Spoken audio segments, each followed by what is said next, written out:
Gwadar builders and developer ایسوسی ایشن کے چیئرمین اور گوادر جم خانہ کے صدر احمد اقبال بلوچ نے گوادر ڈیولپمنٹ اتھارٹی کے ڈائریکٹر جنرل مجیب الرحمان کمرانی سے G D A Karachi office میں ملاقات کی۔ وش نیوز کے چیف ایگزیکٹو اور ڈائریکٹر نیوز اویس اقبال بلوچ بھی ان کے ہمراہ تھے۔ اس موقع پر گوادر کی تعمیر اور ترقی اور دیگر امور پر تفصیلی بات چیت ہوئی۔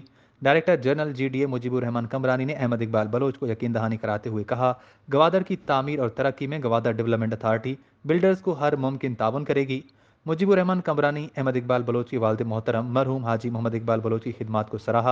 انہوں نے کہا کہ بلوچستان بالخصوص گوادر کی تعمیر اور ترقی میں بھی احمد اقبال بلوچ اور ان کی ٹیم، ویژنری گروپ اور وش نیوز کی ٹیم کی خدمات بھی قابل ستائش ہیں۔ انہوں نے کہا کہ گوادر کی تعمیر اور ترقی میں حصہ ڈالنے والے بلڈرز کو جی ڈی اے کی جانب سے بہت جلد گوادر کے دورے کی دعوت دی جائے گی۔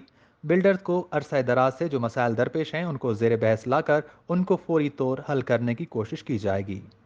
رپورٹ شیر اعظم، وش نیوز، کراچی۔